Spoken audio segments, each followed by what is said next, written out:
I say this a lot, but usually those who are incredibly privileged and face little to no oppression in their own personal lives are often the ones who get the most offended with everything around them. It's pretty toxic, especially when you consider these people are the same kind of people who get offended on behalf of others and act like they know everything about the topic at hand. I remember this controversy a few years back when a bunch of college students got offended over a bunch of their fellow classmates dressing up in the ponchos and sombreros to celebrate a Mexican holiday, something like Cinco de Mayo or something like that. The students dressed up in Mexican attire were serving free Mexican food to other people, but the other students were outraged and demand them to shut it down. Do you know the majority of people offended? White dudes. You know who wasn't offended? Mexicans and Hispanics. Why?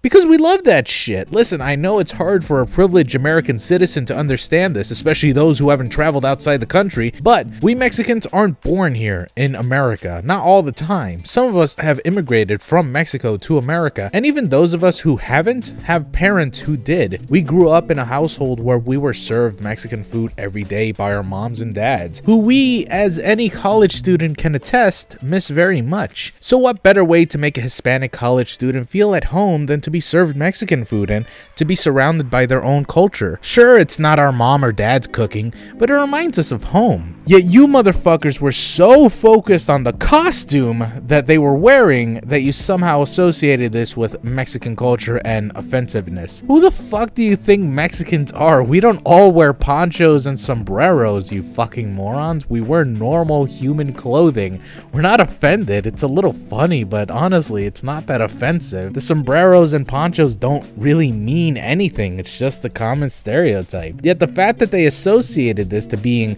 Mexican is somehow projecting both their insecurities and their prejudice. I'm talking about this issue today because I've noticed that more and more on social media, and more dangerously around gaming, there have been this increase of being offended on behalf of others. Video games are to escape from reality, yet somehow these game journalists don't get that memo. You got people like Laura Kate Dale who would jump the gun at the request of her superiors to publish a story on the lyrics of Persona 5 somehow containing the word retarded in the mix. In the attempts of being inoffensive and trying to crusade against people who might be offended by the lyrics possibly saying retarded, they themselves ended up being very offensive. As many people pointed out, the singer is not a native English speaker, so trying to mock her in the way that she's singing is, well, seemingly racist, and a lot of people took it that way. So accusing her of using a disability slur is just ridiculous. Like, that makes literally no sense on any level, and you can use your brain to dissect that, but she didn't.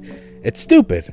Retarded even. Then you've got Kotaku, a large entity that spews nonsense left and right, that recently published a story that talked about Barrett's voice sounding offensive, and that claiming that fans were upset over this when in reality a majority of fans were actually fine with the voice. What makes this controversy funny, if you can even call it a controversy, is that the people who are offended, the people who actually are uncomfortable, as the article states, about the voice, are people who are whiter than fine china. I'm literally actually supposed to be taking advice on how a fucking black person is supposed to sound like by white people? Like, are you fucking serious right now? Not only that, but the writer of the article never even played Final Fantasy, which is fair, to be honest. I think it's good to get the impressions of someone who is outside the fan base, but to understand the subject as to why Barrett sounds more like Mr. T and like a wannabe Mr. T, you have to play the game to really get it. It's nostalgic to most people, and for most, it's empowering. Yet focusing on the voice alone and not being happy with the voice because it's too black, and instead wanting him to be like normal sounding, is kind of scummy and, I don't know, icky, I guess. I mean, what is normal? Well, if I were to go by this guy's suggestion, then normal would mean white. No, seriously, think about that for a second. White people are telling you how a black person should sound like.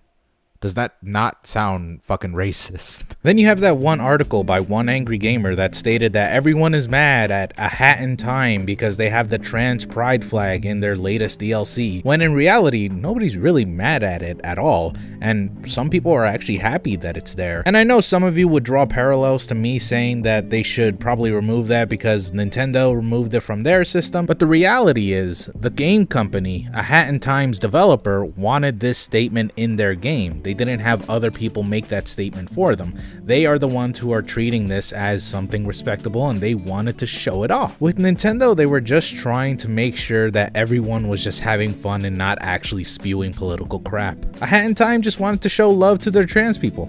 Ain't nothing wrong with that. Similar to how there's nothing wrong with Nintendo wanting to be apolitical. Yet I feel the most offensive of it all was this one Polygon article written by Chris Plant, who explains how Rage 2 uses birth defects as a way to portray their mutants and monsters. Or maybe I'm just being a little hyperbolic. I don't think this article's that bad. You see, these monsters look freakish and ghoulish, yet Chris feels it hits close to home as someone who has a cleft lip.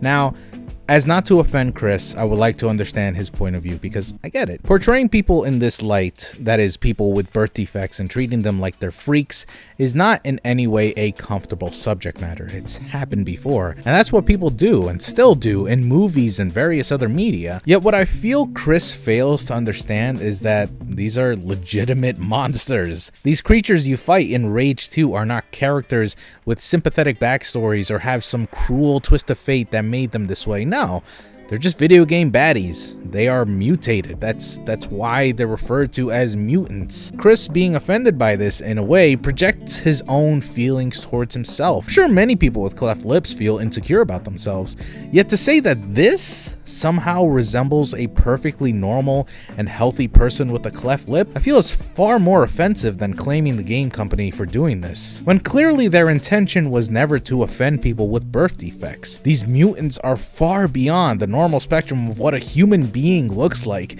and being offended by this, honestly, is all on you. It's clearly not trying to go anything beyond a simple monster design. In fact, if you want to get mad about Rage 2's mutant designs, then you should really tackle every other video game that's ever had mutants or zombies, especially something like Left 4 Dead. It's a game that has a morbidly obese man as a special zombie that explodes.